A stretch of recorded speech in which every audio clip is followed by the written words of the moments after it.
AEW All Out, the tradition from Chicago. 5 years after All Out 2019, a show that I attended live.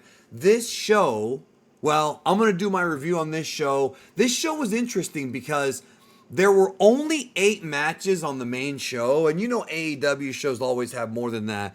But I actually like this. I like the 8 matches format because the show doesn't go too long. It was a long show for about 4 hours, not including the pre-show, but I like 8 matches. I think it's better than doing 5 like all these WWE shows do.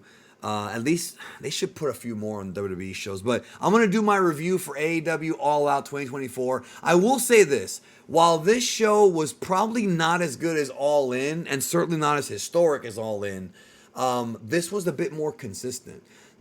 All In had that Britt Baker, Sasha Banks, Mercedes Moné match that was not very good, right? Well, this show had no bad matches, so it's at least more consistent. And the match that Mercedes had on this show against Hikaru Shida may have been the best Mercedes match she's had in AEW so far. So I did watch the pre-show, and there were a bunch of like tag matches and trios matches that were added, stuff like that.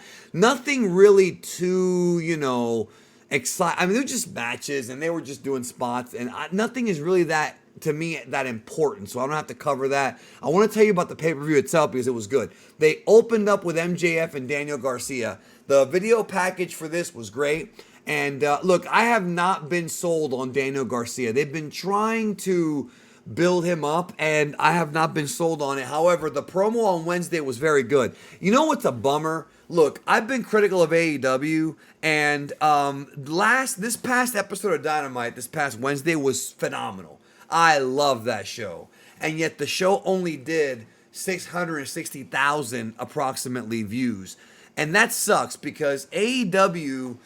And it's what I've talked about before. They do some shows that aren't that good and some shows that are good. And I feel like, and I've said this before, it's not going to take one show. In order for AEW to build that audience back up to where it was a year ago or even 2 years ago, it's going to take time. It's going to take several good shows back to back to back and long-term storylines to really get people back in. But you know what? AEW's doing that with Jon Moxley. We're going to talk about that later on the show, or later on the video, I mean. But like I said, man, it's going to take time, weeks and months, for the people to once again get reacclimated to AEW. So MJF, Daniel Garcia, good opener. Really, really good opener. And I was wondering if MJF was going to lose twice or if he was going to get a win. And Garcia kind of needed this win.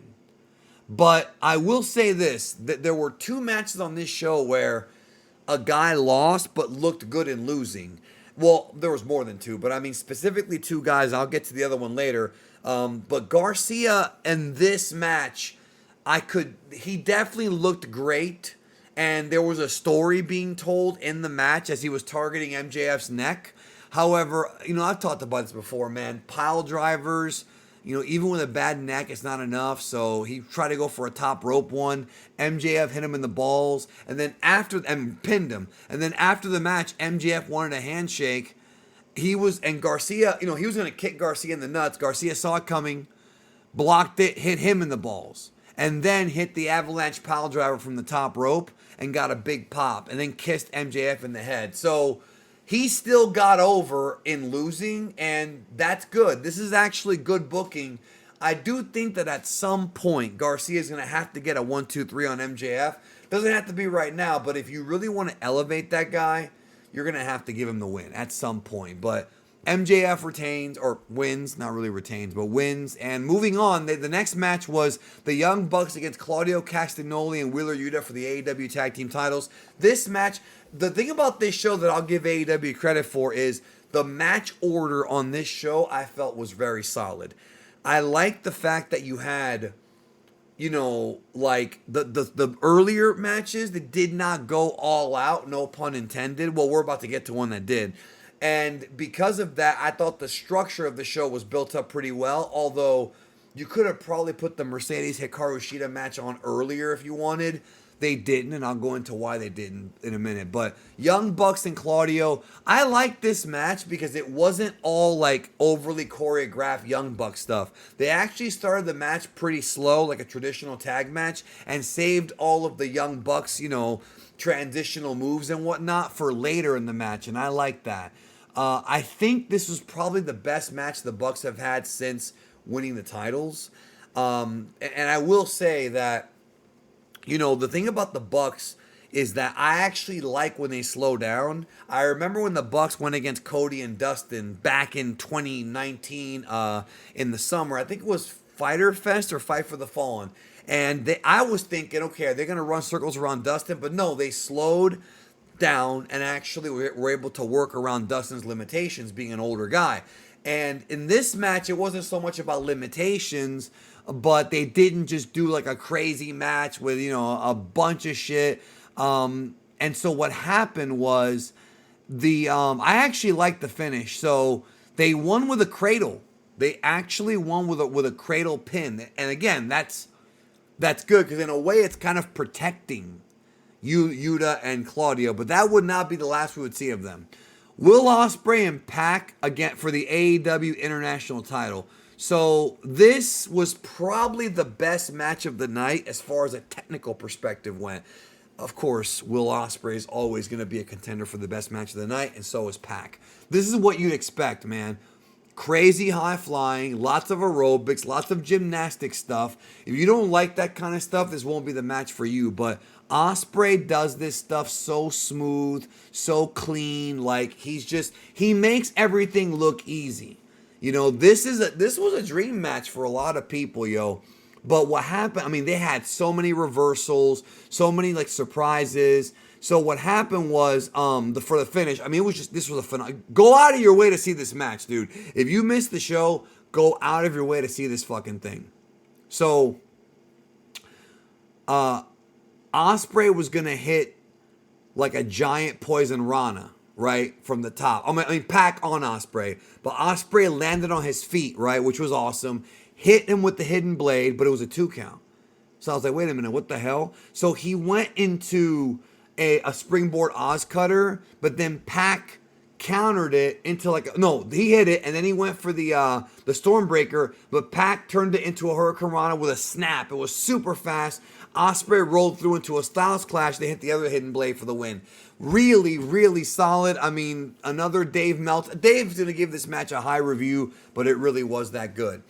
Chris Statlander and Willow Nightingale. Again, this was probably my favorite match of either of these two women. I can't remember a match from either one that was this good. I will say that Willow's match with Athena that she had a few months ago, or maybe it was last year, that was really, really good. This one was better. This was Chicago Street Fight, so we saw a lot of the plunder. We saw tables being used. They took a bump off the stage. There was blood. It was a pretty brutal match, and some of the neck drop moves were crazy. They kind of had a difficult task going on after Ospreay and Pac, but they were able to use the smoke and mirrors to kind of make the match a bigger deal than it was. So at one point, Chris Statlander pulls out a dog collar. I'm serious, a dog collar, bro, and then puts it on her wrist, and it became like a chain match almost, like a strap match almost. And when that happened, Willow Nightingale did a spine buster on thumbtacks, which they put in the ring. Very nasty. And then Statlander used a tombstone on Nightingale. And then she did the thing where John Cena beat Umaga with at the 2007 Royal Rumble, where she wrapped the chain around Willow's face and eyes and pulled back on it like an STF. Or like a crippler crossface, but she used the chain and the match was stopped. She tapped out. So Chris Statlander wins. A lot of heels won on this show, guys. This was a heel-heavy show. A lot of the heels won. I guess Statlander's probably going to go, maybe go after Mercedes, maybe Mariah May, maybe not. But she did get the win here. They did a segment backstage where Ospreay and Ricochet almost got into it. And Ospreay told Ricochet to get some wins so they can have a match. So they're already teasing the Ospreay Ricochet match, which is going to happen because that's the match everybody wants to see. That's the match that got both those guys noticed on the indies many, many, many years ago. And Tony Khan's going to book the match because he likes to do those kind of matches, and I can't blame him. So let's go ahead and do it whenever they do it. The next match was pretty fun. It was for the Continental title, Okada, Konosuke Takeshita, Mark Briscoe, and Orange Cassidy. It was a fun little four-way. They did the thing, though, where like two guys were in the ring and two guys disappeared, to kind of like give everybody their chance. The best thing about the match was Okada and Takeshita, and their interactions. They had a lot of cool chemistry. They did a lot of stuff like you would see in New Japan, where Okada had like the wrist, right, for the he had the wrist clutch for the Rainmaker, but like it would get reversed, stuff like that. You had obviously Orange Cassidy doing his comedy stuff. Mark Briscoe was there. We saw a lot of big moves, man, a lot of big moves. The finish was that Okada almost lost. Then he hit Orange Cassidy with the Rainmaker. And I like that because I'm not a huge fan of Orange Cassidy's gimmick. I think it needs to evolve, but I love Okada, even though his gimmick ain't that great in AEW. But a solid little four-way match. Like, everybody shined, and it was cool. Like, nothing too crazy. It was cool for what it was. Mercedes Moné and Hikaru Shida. This was the best match Mercedes has had in the company so far, although the finish was a little bit weird. They teased them brawling over a kendo stick. They did a lot of suplexes here, a lot of it was very much like a Stardom type of Japanese style match, just solid wrestling. It felt like I was watching a Sasha Banks match from NXT, and that is a compliment because she had a great run in NXT. So what happened here is that Hikaru Shida finally got the kendo stick, and then she was going to hit Mercedes, but she didn't. She put it away, which when she did that, I called it. I said, that's going to cost her. She's going to lose the match because of it. So what ends up happening is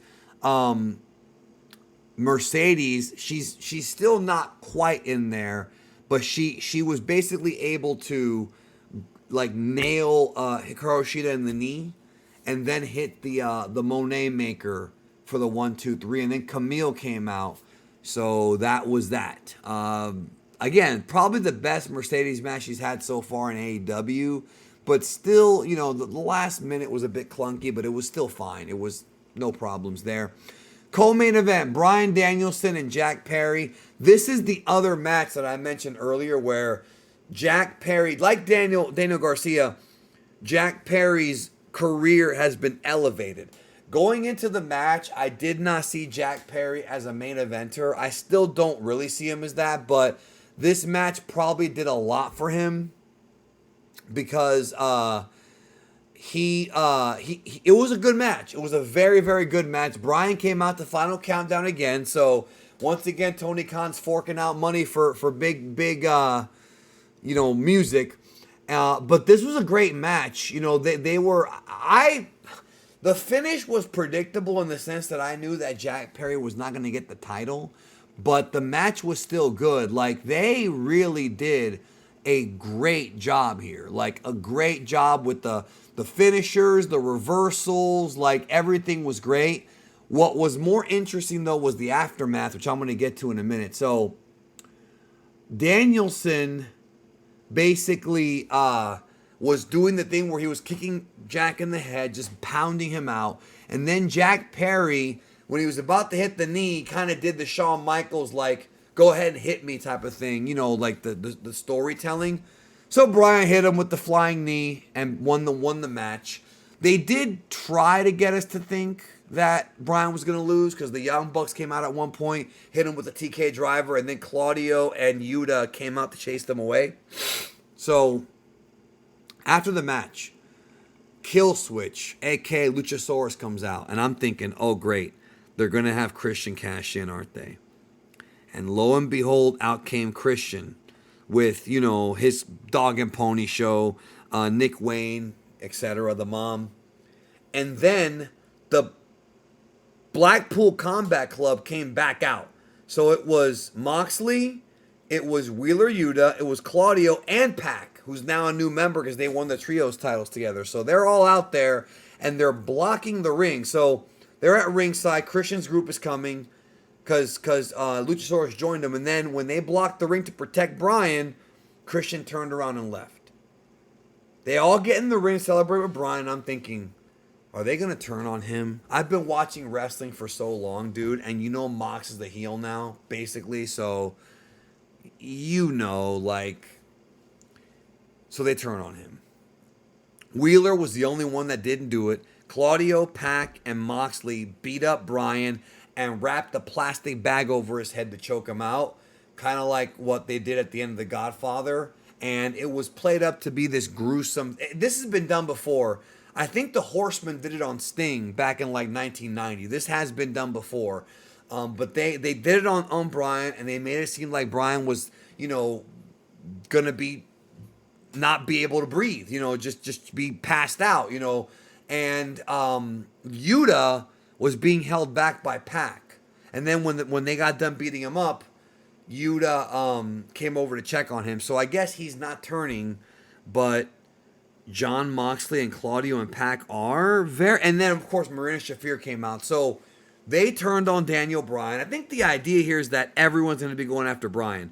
The Elite, the Blackpool Club, they're all going to go after him. Now, Bryan does need to get a win over Moxley because they've wrestled twice in AEW and Mox has won both times. But I do think this was kind of a shocking turn for a lot of people, and it was very gruesome and I like the way they played it up, and I actually really like the commentary here, how they were basically selling the fact that this was just completely evil what the Blackpool Combat Club had done to Bryan. So we'll see where it goes, man. I think if Bryan and Mox headline the next pay-per-view in Washington, I think Bryan will eke out a win, but the problem now is that Bryan doesn't have any friends. So is he going to go find some new friends? There's been rumors about, Bobby Lashley, rumors about the Motor City Machine Guns, a lot of rumors about who's coming to AEW.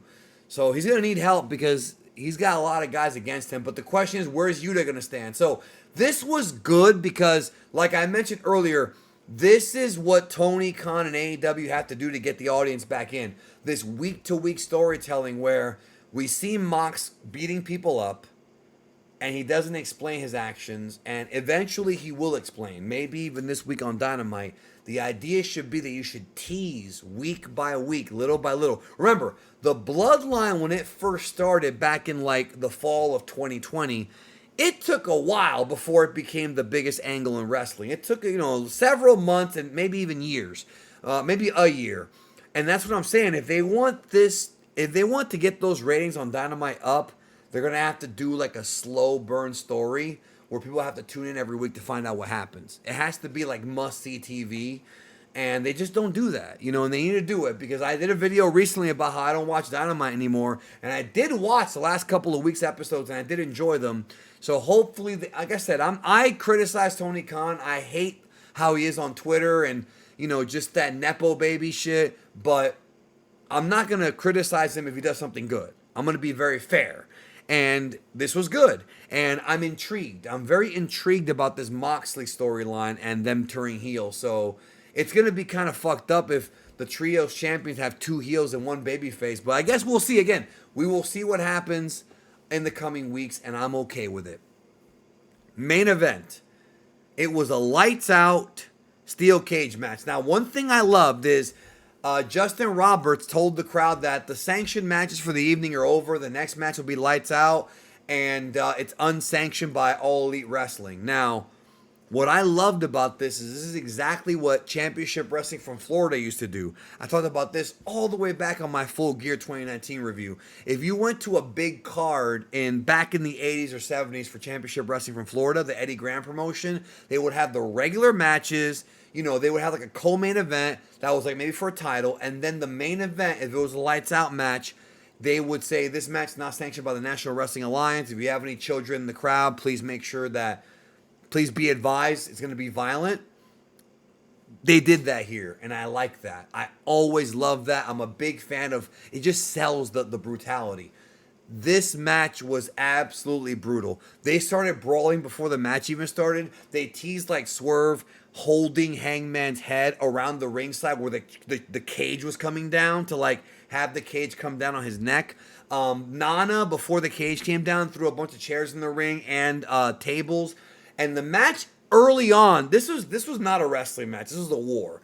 Early, and of course, if you blow up someone's house, early on they did the stapler gimmick, the staple gun to the chest and even to the face. Swerve brought out pictures of like his childhood within that house and stapled them to Hangman Page's face. Like, just this match was so nasty. And here's the thing about this match.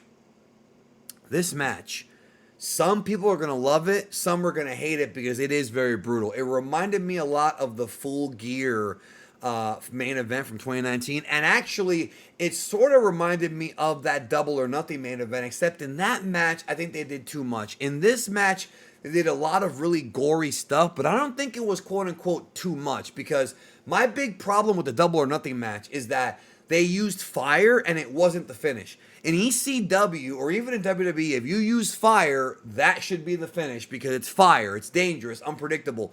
Here they didn't use fire, but dude, they had like a piece of wood from the house that would grind in each other's faces.